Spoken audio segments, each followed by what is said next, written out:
Hello everyone, good morning and welcome back to my channel. আমি প্রিয়াঙ্কা শুরু করছি আমার আজকের দিনের আরেকটা নতুন ব্লগ। সো এদিকে মেয়ে হয়ে গেছে রেডি, এবার মেয়েকে দিতে যাচ্ছি স্কুল। তার কারণ আমার হাজব্যান্ড যেহেতু নেই, তো সেই কারণে আমিই ছাড়তে যাচ্ছি, আর আমি তো সবসময় নিতে যাই। তো এখন কি হচ্ছে, ও নেই বলে আমাকে মানে মেয়েকে দিয়েও আসতে হচ্ছে। তো এইদিকে বোন ক্যামেরা ধরে রেখেছে, তো বললাম একটা ছোট্ট ক্লিপ নিয়ে নে। তো সেই কারণে বোন ক্যামেরা ধরে রেখেছে, আর এবার আমি চলে গেলাম মেয়েকে দিতে। আর এই দেখো দিয়ে চলেও এসেছি, আর এসে দেখো এদিকে কি হচ্ছে। তো ভাবলাম আজকে সকাল সকাল একটুখানি লুচি খেতে ইচ্ছে হচ্ছে, তো সেই জন্য বোনকে বললাম যে তুই একটুখানি লুচিটা ভাজ, আমি আসছি। আর এইদিকে ওর কাণ্ড দেখো, লুচি আর ওর ফুলছে না। তো শেষমেশ বলছে যে আমার দ্বারা হবে না, তুই এর থেকে ভাজ। তো যাই হোক, যতটুকু করেছে মানে অনেক, তাই না? তো আমি এদিকে স্নান টান করে রেডি হয়েছি মেয়েকে স্কুলে আনতে যাব বলে।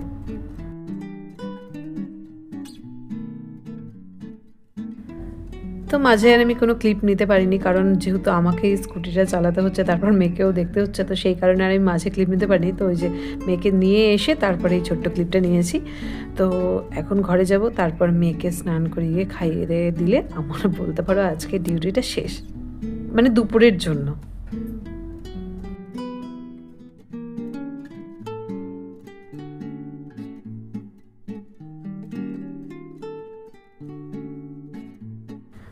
তো মেয়েকে স্নান টান করিয়ে নিয়ে আবার যে দেখো ছাদে এসেছি। তো সব বাচ্চাগুলো স্কুল থেকে ফেরার পর না এরকম ছাদে আসে। তো তো মানে কি আমার মেয়েও এখন একটু যেহেতু বড় হয়েছে, তো একটু বুঝতে পারে, তো সেই কারণে বায়না ধরে যে ও ছাদে যাবে। আর ওকে তো আর একা ছাদে আসা মানে পাঠানো যায় না। তো সেই কারণে এই যে দেখো আমি এসেছি, এবার বোনও এসেছে সাথে। তো মেয়ে এদিকে খেলছে আর দেখো কতটা মজা করছে। তো ঘরে থাকলে তো ওই একাই বসে থাকে, তো ছাদে আসার পরে যে বাচ্চাগুলোর সাথে খেলে ওরও ভালো লাগে। বাট একটাই সমস্যা হয় যে মানে ও একবার এখানে আসলে আর নিচে যেতে চায় না, এই একটা সমস্যা।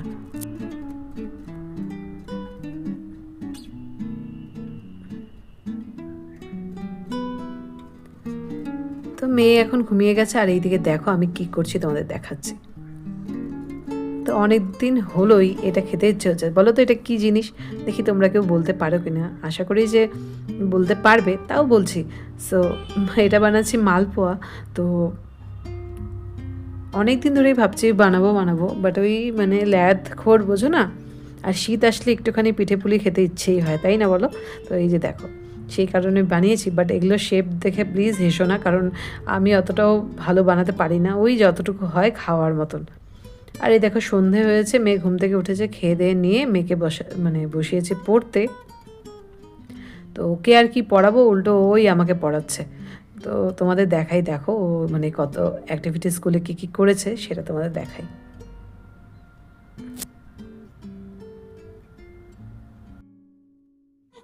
এটা ইয়ে হাতলি হাতলিলি হাতলিলি। এইটা আচ্ছা, এটা এটা কি? হ্যাঁ এটা ইয়ে। হ্যাঁ এটা কি লাইন? Standing line. আবার 1 2 গুনে বলে দাও।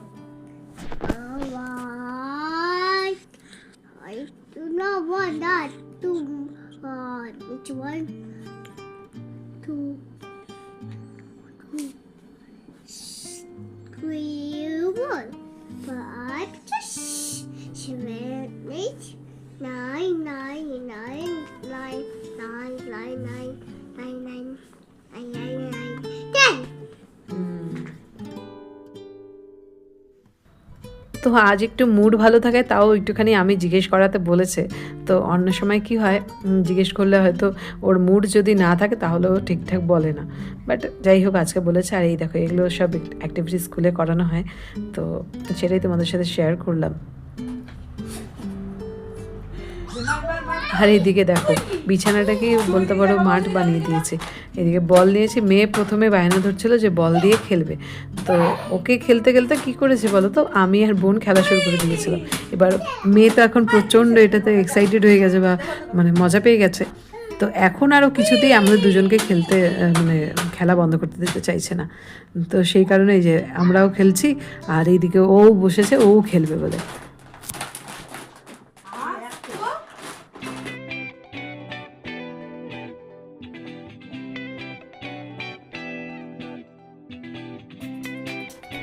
তো রাতে খাওয়া দাওয়া করে মেয়েকে খাইয়ে দাইয়ে দিয়ে এই যে দেখো আবার আমি একদম পুরো পার্লার সার্ভিস খুঁজে বসে গেছি আর কি। বোনের এক্সপ্রেশনগুলো দেখছো তো, মাঝে মধ্যে আমার বললাম যে তুই যদি এরকম করিস না কোনো সময় আমি হাসতে হাসতে তোর একদম পুরো একটা আইব্রো পুরো কেটেই না দিই।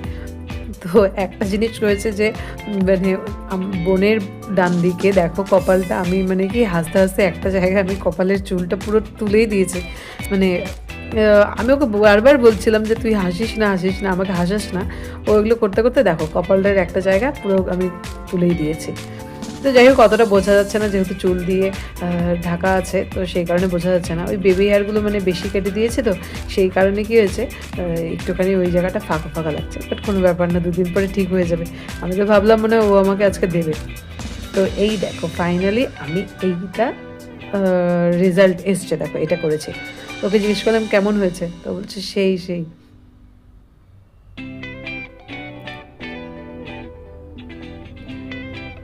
তো এখন এই যে শুয়ে পড়েছি আর এই থেকে বোন করছে ডান্স, মেয়েকে এখন ঘুম পাড়াবে। তো মেয়ে কি হয়েছে যখনই আমার মাকে বা আমার বোনকে পায় না, তো আমার কাছে তো একদমই শুতে চায় না। তো এই যে যেহেতু এখন তার মধ্যে বাবাও নেই, তো সেই কারণে মানে আমার বোন ছাড়া তো শোবেই না। তো এই যে দেখো বোন এরম করে কোলে নিয়ে শোয়াবে, কিছুক্ষণের মধ্যে আবার ঘুমিয়ে যাবে, বাট আমার কাছে কিছুতেই আসবে না।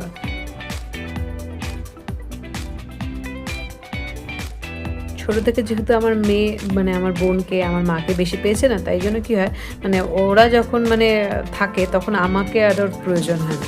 আর এদিকে মানে ওরাও তেমনই, মানে ওকে এতটা ভালোবাসে, মানে আমারও আর চিন্তা হয় না যে কেমন থাকবে বা কী হবে। আর এদিকে দেখো মেয়ে এবার ঘুমের অ্যাক্টিংটা কেমন করে। তো ওকে বলেছে বোন চোখ বন্ধ করতে, ও কিন্তু ঘুমোয়নি, কিন্তু মানে চোখ আর খুলছে না, এত পাকা হয়েছে যে কী বলবো। তো চলো আজকের ব্লগটা এখানেই শেষ করছি। যদি ব্লগটাতে কিছু ভালো লেগে থাকে please like comment share and subscribe the channel. তো দেখা হচ্ছে খুব তাড়াতাড়ি তোমাদের সাথে আমার অন্য কোনো ব্লগে। সো সবাই ভালো থেকো, সুস্থ থেকো, আর আমার ব্লগটা ভালো লাগে প্লিজ প্লিজ প্লিজ প্লিজ একটুখানি লাইক কমেন্ট শেয়ার করতে ভুলো না কিন্তু। তো চলো আজকের মতো এখানেই, তো দেখা হচ্ছে আবার, টাটা বাই।